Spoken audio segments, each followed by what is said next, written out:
Welcome back to the Daily Dose. I'll be joined shortly by Dr. Izzeldin Abuelaish, a Canadian-Palestinian medical doctor and author who's from Gaza. His 3 daughters and his niece died during Operation Cast Lead in January 2009 from Israeli tank fire. He has practiced medicine around the world, and he was the first Palestinian doctor to work in an Israeli hospital. He has written a book called I Shall Not Hate and has preached de-escalation and peace. But he is suing the IDF, and he promises to donate the money to his Daughters for Life Foundation. And Dr. Abuelaish joins me now live. Doctor, thank you for being with us. Tell me about this court battle, this lawsuit. It's been a years-long process. Why is this so important to you, and where do things stand now? Yeah, I came here because I want to keep the promise I gave to my daughters. When they were killed, I have to bring them justice and to tell them one day that their holy souls and noble blood wasn't waste. It made a difference in others' lives, and the most important is the mean which is used. Is it the bullet? Is it the shell? There are other alternatives. It's the wisdom, it's the kind, courageous words, and the good deeds. Because I fully believe the Palestinian-Israeli conflict, military means and violence will never put an end. There is another way, is to meet face to face and to admit the rights of both as equal two nations, and that the Palestinians' freedom is from the Israelis' freedom. The Palestinian safety security is linked to the Israeli safety and security. And this is the only way we need to have to achieve freedom for all and equality for all. And if you get money, Doctor, how would you use it to achieve that goal?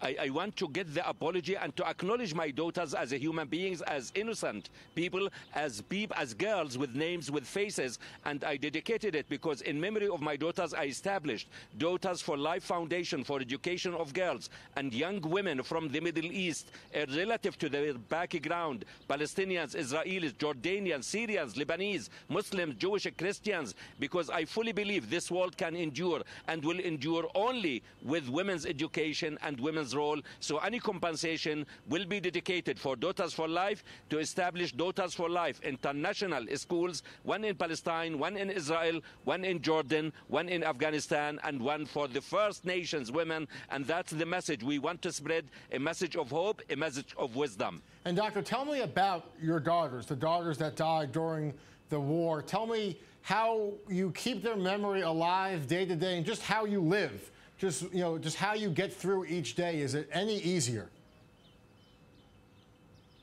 They are living with me. They live with me. They motivate me. I am accountable to them. And all of the day I see them, I talk to them, and they ask me, what did you do for us? I say to them now, I didn't forget you. I will never give up. I will keep your spirits, your minds, your hearts inserted and spreading the message of hope. They were fighters for peace and human values, and I want to spread and to keep doing what they believe in humanity and in peace and the human message. These young, beautiful, bright girls, if I have 100 of them, I will thank God. Bisan was 20 years old. I sent all of them to peace camps. They were fighters for humanity. She was supposed to get her BA just a few months after she was killed. Mayar was #1 in Palestine in math. She planned to follow my path, the human path, to be a medical doctor. And Aya planned to be advocate, to be a lawyer, to be the voice of the voiceless. And my niece Noor, who planned to be a teacher, because education is a biggest weapon. Instead of military means, we need to use education as a mean to change the world. And Doctor, tell me your thoughts just currently as you try to achieve this goal. The current tension in Gaza, we're talking now about potential assassinations and rocket fire has been happening in recent weeks. Things may be escalating. What is your message and your thoughts on the current situation at the border there?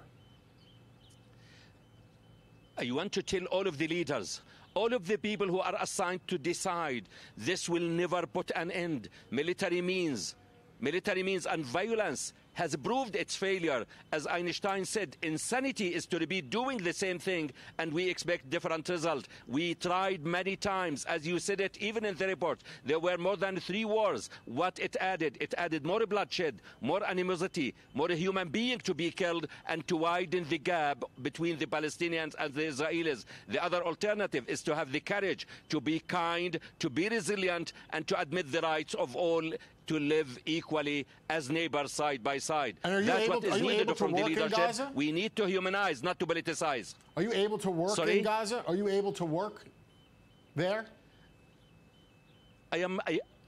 My house is in Gaza. My house is in Gaza. My daughter's graves are in Gaza. And it's part of me. It moves with me. I am a human being. I am moving in this world. I live in Canada. I work in Canada. But still, my roots, my daughter's graves, where I miss them, is still in Gaza. All right, Dr. Izzeldin Abuelaish, author and activist, thank you so much for your time. We appreciate your perspective and taking the time with us here on the Daily Dose.